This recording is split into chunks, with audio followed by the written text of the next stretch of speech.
Thank you for joining us for another Movie Lingo discussion. I'm Eddie Lingo, and today we're going to give you a little box office history. 20 years ago today, February 28th, 1997, two films opened up at the box office. Booty Call, starring Jamie Foxx, Tommy Davidson, and Vivica A. Fox, and Donnie Brasco, featuring Johnny Depp, Al Pacino, and Michael Madsen, amongst others. Um, this review is basically for all you movie buffs who may have missed out on this in your time coming up watching movies, or for those of you this may have been before your time, and you can go back, give it a shot, and you may find a gem to add to your collection. So I'm going to go ahead and give you this brief spoiler-free review, and hopefully you guys find this useful. And let me know in the comments, please, if you do end up going back to watch these films and you find them worth your collection or not, or if you find my review helpful. All right. So let's start with Booty Call. Booty Call is a comedy film, much like the title is pretty much speaks for itself. Jamie Foxx and Tommy Davidson are basically two guys going on a double date. Tommy Davidson's been chasing after this girl. Well, he's actually been dating her for about 7 weeks. And she has a friend that's in need of a date, which gives Jamie Foxx's character, Buns, the opportunity to step in and fill that void. Both of them, their goal is to, by the end of the night, to get lucky, get laid, make sure they get some. It is the whole entire point of this movie. And throughout the night, there's a lot of comedic moments that lead up to the goal. And even beyond that, there's even more crazy adventures that gives you your whole comedy movie. Now, watching this again, I don't really have a taste for it like I did 20 years ago. Of course, my taste in film has changed, but I did try to watch it still, understanding the era and how the execution and the storytelling and the style of comedy, it made sense for that time. But of course, watching it now, my rating is not as high as it would have been if you asked me off my memory for how the film made me feel back then in 1997. Yes, I'm old. Okay, so anyway, though, I still feel like if you like Jamie Foxx, Tommy Davidson, if you were a fan of uh, their comedy style in the early days, or In Living Color, or if you're a fan of Vivica Fox, go back and watch this film regardless. Me personally, it's not something I would recommend again. I didn't really care for it watching again, but I still got a couple of good chuckles. I just felt like the comedy was a little over the top. It just wasn't my thing anymore because comedy has evolved so much since then. So it's kind of hard to go back. So anyone who's my age or older would definitely have an appreciation. The soundtrack will bring back memories. The style of clothes will bring back memories. Some of the jokes will bring back memories. And that I liked. But anybody who's not familiar with that, it's not going to sit with them as well. And you may have a hard time sitting through it. But I could be wrong. So please let me know. Let me give you some specs on that film, though, just to kind of help it along.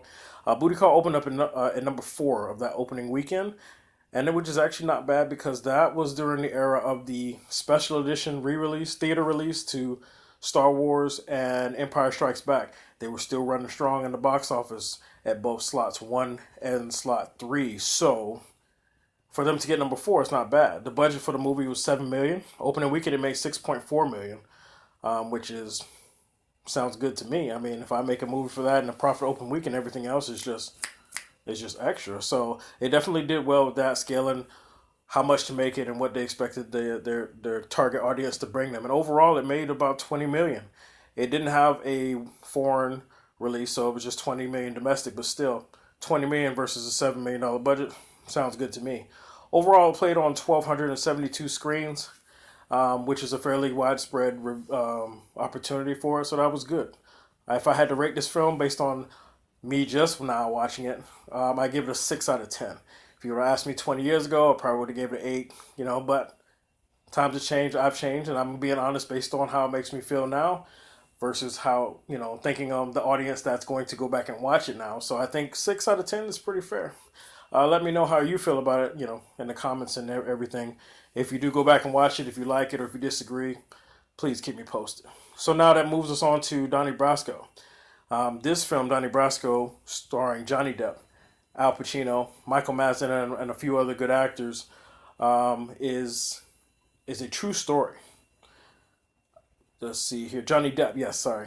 Johnny Depp plays Joe Pistone, who's an FBI agent that's alias is Donnie Brasco. He spends 6 years of his life undercover to infiltrate this mob family. And he comes across Al Pacino's character, Lefty, who's been in the game for years, blood, sweat, and tears, and always been skipped over. He doesn't have anything to really show for his time in.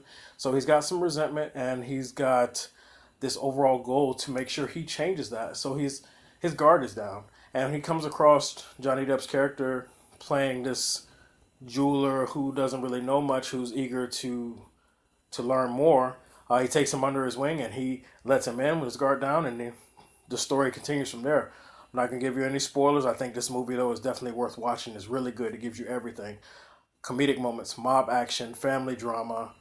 Even a little few moments of suspense because you're not sure how it's going to unfold unless you're already familiar with the story. But still, the movie does very well, and I recommend it for anyone. If you're a fan of the mob style movies, if you're a fan of Johnny Depp, if you're a fan of Al Pacino, if any one of those reasons, go back and watch this if you haven't seen it, and let me know what you think. Give you some numbers on it to kind of help my case. Donnie Brasco opened up at number 2 of that weekend, like I said, going up against Star Wars, who has endless fan base. And even though that wasn't the opening weekend for the theatrical special edition Star Wars release, it was still pulling in numbers so Donnie Brasco to get number 2. Its budget was $35 million, and it opened up with $11.6 million opening weekend. Domestic overall was about $42 million. Foreign gross was about $83 million. So overall, $125 million made for a $35 million film. Very much so, not bad. It was over 1,593 screens throughout the world, and that's also a good number. Give it a good wide release, and it did very well. It was also nominated for an Academy Award for Best Adapted Screenplay. It did not win, but the nomination still speaks for itself. So I definitely recommend go back and watch this one. I think anybody who likes this genre of film or these actors will greatly appreciate it. I thought it was great. Watching it today, 20 years later, I am going to give it an 8 out of 10. Yeah, if you would have talked to me 20 years later, I probably would have gave it a 10 out of 10. But a little bit more realistic with the way I critique movies now. But I still couldn't drop this one too low because it was good. It was good. I don't want to give any spoilers, but the way it plays out and the fact that it's a true story and you're watching all this craziness happen on screen, that kind of stuff always gets me more jazzed up because of the fact that this level of craziness is actually something that did happen to an extent. I know they fabricate some things to keep the story going, but still. So that's my opinion on that. I think you guys let me know. If you end up going back to watch it and you add it to your collection, please let me know. And if you disagree, let me know. But I plan on doing this as often as possible, letting you know what's come up 20 years from each opening weekend, basically showing you what has molded me as the screenplay writer that I am today and the movie critic that I am today. And I hope you guys are going to enjoy this journey with me. Again, 20 years ago today, February 28th, 1997, Donnie Brasco, Booty Call. Hope you guys enjoyed this brief review, and let me know what you think. We'll see you on the next discussion.